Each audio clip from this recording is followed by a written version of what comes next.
Hingga Selasa 4 Februari 2020, korban meninggal dunia akibat wabah virus corona di Cina semakin bertambah.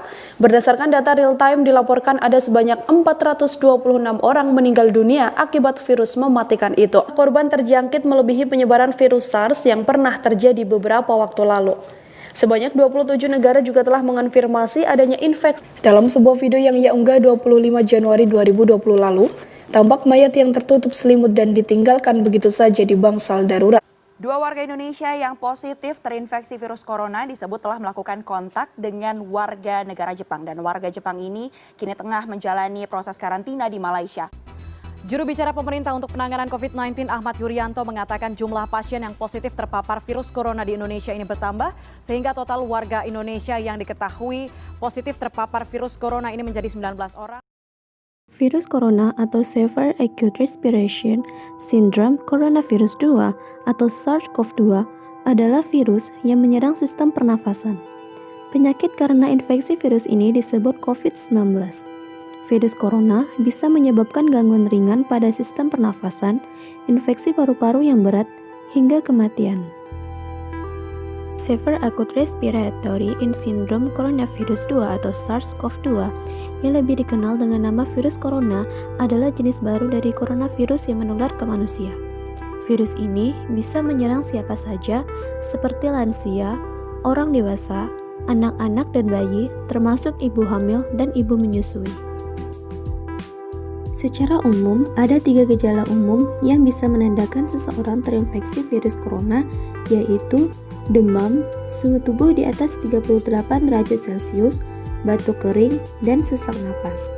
Gejala-gejala COVID-19 umumnya muncul dalam waktu 2 hari sampai 2 minggu setelah penderita terpapar virus corona. Kementerian Koordinator Bidang Perekonomian memaparkan sejumlah alasan Indonesia perlu menerapkan tatanan normal baru atau era new normal. Salah satu yang menjadi pertimbangan ialah terkait dampak pandemi ini terhadap ekonomi yang dianggap sudah begitu mengkhawatirkan, sehingga bila tak segera diterapkan akan ada lebih banyak pekerja yang menjadi korban.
Menurut Ketua Tim Pakar Gugus Tugas Percepatan Penanganan COVID-19, new normal adalah perubahan perilaku untuk tetap menjalankan aktivitas normal, namun ditambah menerapkan protokol kesehatan guna mencegah terjadinya penularan COVID-19.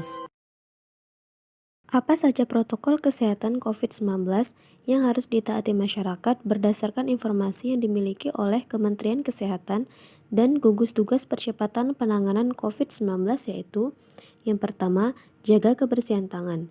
Bersihkan tangan dengan cairan pencuci tangan atau hand sanitizer apabila permukaan tangan tidak terlihat kotor. Namun, apabila tangan kotor, maka bersihkan menggunakan sabun dan air mengalir. 2. Jangan menyentuh wajah. Dalam kondisi tangan yang belum bersih, sebisa mungkin hindari menyentuh area wajah, khususnya mata, hidung, dan mulut. Mengapa? Karena tangan kita bisa jadi terdapat virus yang didapatkan dari aktivitas yang kita lakukan. 3. Terapkan etika batuk dan bersin. Ketika kita batuk atau bersin, tubuh akan mengeluarkan virus dari dalam tubuh.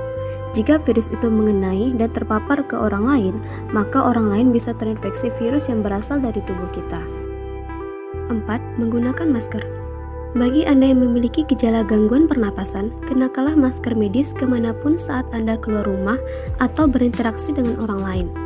Setelah digunakan, masker medis hanya bisa digunakan 1 kali dan harus segera diganti. Jangan lupa buang masker di tempat sampah yang tertutup dan cuci tangan setelah itu. Namun, bagi Anda yang tidak memiliki gejala apapun, cukup gunakan masker non-medis, karena masker medis jumlahnya lebih terbatas dan diprioritaskan untuk mereka yang membutuhkan. 5. Jaga jarak. Untuk menghindari terjadinya paparan virus dari orang ke orang lain, kita harus senantiasa menjaga jarak dengan orang lain minimal 1 meter. Terlebih jika orang tersebut menunjukkan gejala gangguan pernapasan. Jaga jarak juga dikenal dengan istilah physical distancing. Kita dilarang untuk mendatangi kerumunan, meminimalisir kontak fisik dengan orang lain. 6. Isolasi mandiri. Bagi Anda yang merasa tidak sehat, seperti mengalami demam, batuk, pilek, nyeri tenggorokan, atau sesak napas, diminta untuk secara sadar dan sukarela melakukan isolasi mandiri di dalam rumah. Tetap berada di dalam rumah dan tidak mendatangi tempat kerja, sekolah, atau tempat umum lainnya karena memiliki risiko infeksi COVID-19 dan menularkannya ke orang lain. 7. Menjaga kesehatan. Selama berada di dalam rumah atau berkegiatan di luar rumah, pastikan kesehatan fisik tetap terjaga dengan berjemur sinar matahari pagi selama beberapa menit, mengonsumsi makanan bergizi seimbang, dan melakukan olahraga ringan. Istirahat yang cukup juga sangat dibutuhkan dalam upaya menjaga kesehatan selama masa pandemi ini. Ibu lakukan untuk melindungi keluarga Ibu selama pandemi COVID-19 ini? Yang kami lakukan di keluarga mencuci tangan, mengisi makan yang bergizi, seperti buah-buahan, sayuran, dan berpergian memikirkan masker, dan kami membawa hand sanitizer ya, sanitizer jika keluar rumah. ya, bila tidak sempat mencuci tangan dan berolahraga Secara rutin ya Bu ya. ya. Kemudian setahu Ibu gejala seperti apa sih jika kita terkena COVID-19? Gejala umumnya? Gejalanya seperti batuk-batuk, sesak napas, panas tinggi, demam ya? tinggi, Di di atas 38 derajat Celcius. Terima kasih ya Bu ya, wawancaranya. Ya, sama-sama. Lagi ngapa tuh Pak? Kacang, pilih kacang. Tentang COVID sekarang nih, apa pengetahuan yang Bapak ketahui sekarang nih? Sekarang sih yang saya tahu sih COVID ini udah new normal. Tapi Iya. saya anggap biasa ya. Biasa aja mana Pak? Biasa lah. Kalau tak biasa macam mana gak? Tapi tetap melihat protokol kesehatan ya, seperti Bapak pakai masker ini. Siap.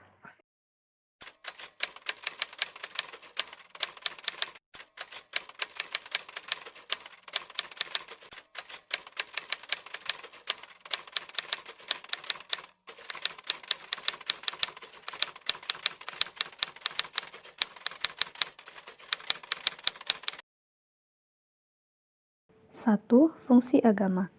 Sebagai makhluk yang beriman, agar tidak panik dalam menghadapi wabah, meluruskan niat, menyempurnakan usaha, dan selebihnya banyak berdoa, serta berserah diri kepada Tuhan Yang Maha Kuasa. 2. Fungsi sosial budaya. Sebagai makhluk sosial dan budaya, orang tua dapat memberikan contoh dalam menjaga budaya hidup bersih dan sehat di lingkungan keluarga, seperti mencuci tangan, makan makanan bergizi. Anggota keluarga harus peduli terhadap diri sendiri dan sesama untuk mencegah terjadinya penularan COVID-19. 3. Fungsi cinta kasih.